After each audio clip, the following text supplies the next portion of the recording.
प्रतीक त्योहार रक्षाबंधन हर साल श्रावण महीने की पूर्णिमा को मनाया जाता है। इस वर्ष 19 अगस्त को यह पर्व मनाया जाएगा। इस पवित्र दिन बहनें अपनी भाई की कलाई पर राखी बांधकर उसकी लंबी उम्र और सुख समृद्धि की कामना करती हैं।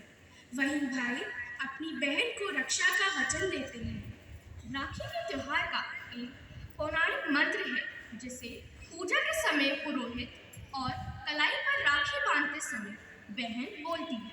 यह मंत्र है, ये बुद्धो बलि राजा दानवेंद्रो महाबल तेन त्वां प्रतिबध्नामि रक्षे माचन माचन। धर्मशास्त्र के विद्वानों के अनुसार इसका अर्थ यह है कि जिस रक्षा सूत्र से महाशक्तिशाली दानवेंद्र राजा बलि को बांधा गया था, उसी रक्षा सूत्र से मैं तुम्हें बांधती हूँ जो तुम्हारी रक्षा करेगा। वैसे तो रक्षाबंधन मनाने के पीछे कई पौराणिक कथाएं प्रख्यात हैं, जिनमें से एक कथा आज हम आपके समक्ष प्रस्तुत कराने जा रहे हैं। इस मंत्र से संबंधित कथा वामन पुराण, भविष्य पुराण एवं विष्णु पुराण में मिलती है। तो चलिए जानते हैं भक्त प्रहलाद के पौत्र राजा बलि को माता लक्ष्मी ने कैसे बनाया भाई और क्यों मनाते हैं हम रक्षाबंधन। इस कथा के अनुसार दैत्यों का राजा बलि महापराक्रमी था। राजा बलि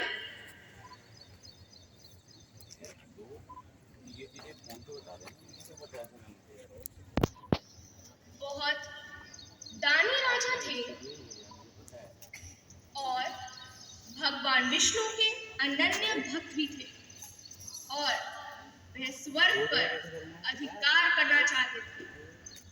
इसके लिए दैत्यों के दूत शुक्राचार्य ने उनसे एक विशेष यज्ञ करने का संकल्प कराया।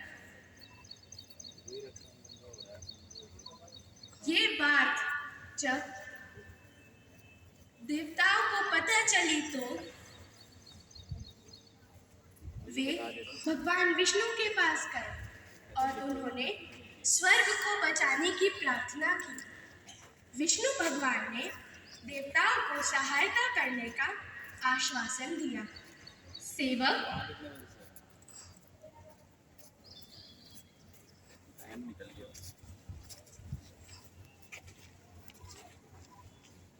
महाराज, आपसे मिलने बटुक महाराज आए हैं।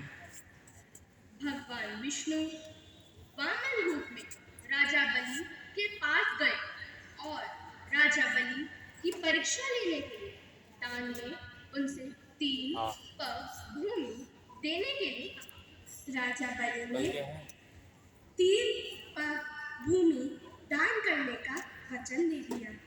तत्पश्चात भगवान विष्णु ने अपना विराट वामन रूप धारण किया। पहले पग में उन्होंने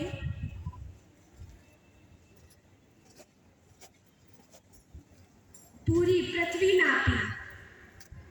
दूसरे पग में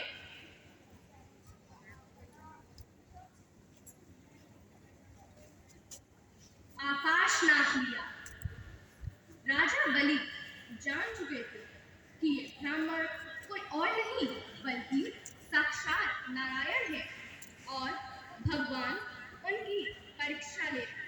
तीसरा पग रखने की बारी आई तो राजा बलि ने कहा कि अब अपना तीसरा पग मुझ पर रख दीजिए और इस तरह उन्होंने भगवान का तीसरा पग अपने सिर पर रखवा लिया।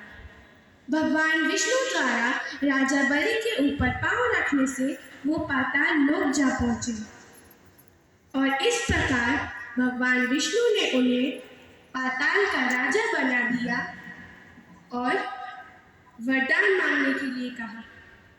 राजा बलि ने भगवान से याचना की, अब तो मेरा सब कुछ चला ही गया। प्रभु, आप मेरी विनती स्वीकारें और मेरे साथ पाताल में चलकर रहें। वचन देने के कारण भगवान विष्णु ने भक्त की बात मान ली और वैकुंठ छोड़कर राजा बलि के साथ पाताल चलेगा। इस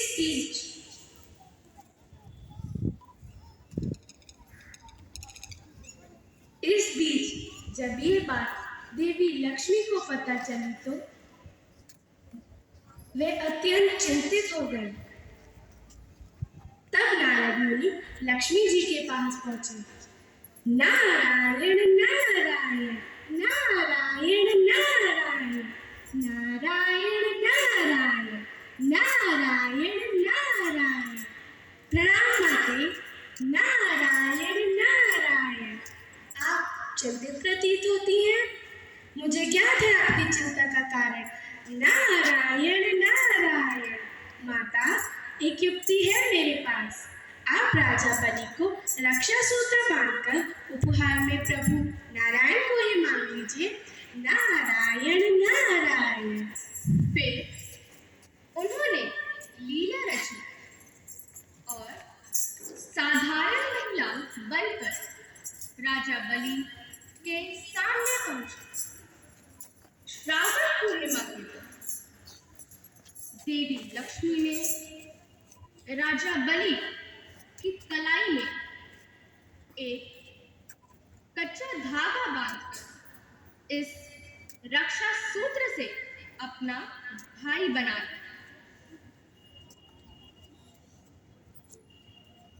राजा बलि ने कहा कि आपने बहन के तौर पर मेरी कलाई में यह रक्षा सूत्र बांधा, तो मैं आपको कुछ देना चाहता हूँ। आपकी जो इच्छा हो मांग लीजिए। इस पर देवी लक्ष्मी अपने वास्तविक रूप में आ गई और बोली कि आपके पास तो साक्षात भगवान है, मुझे वही चाहिए। मैं उन्हें ही लेने आई हूँ। मैं अपने पति भगवान विष्णु के बिना वैकुंठ में अकेली हूँ। और इस प्रकार उन्होंने अपने पति यानी भगवान विष्णु को ही मांग लिया। महिला की सच्चाई जानने के बाद भी राजा बलि धर्म के पथ पर अडिग रहे और भगवान विष्णु को वचन से मुक्त कर माता लक्ष्मी के साथ जाने दिया। जाते समय भगवान विष्णु ने राजा बलि को वरदान दिया कि वह हर साल 4 माह के लिए पाताल लोक में ही निवास करेंगे। यह 4 महीने चतुर्मास के रूप में जाने जाते हैं। इस तरह देवी लक्ष्मी भगवान विष्णु को फिर से वैकुंठ लोक लेकर लौट आई। तभी से रक्षाबंधन का पर्व मनाया जा रहा है।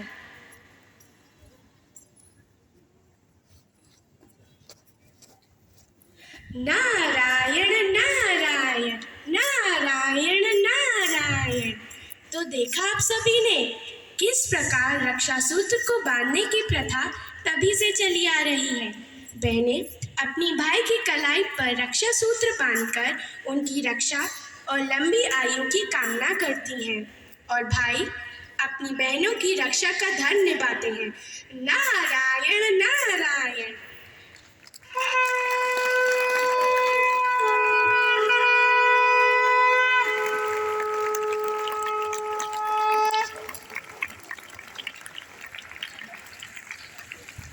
आप सभी को रक्षाबंधन की हार्दिक शुभकामनाएं।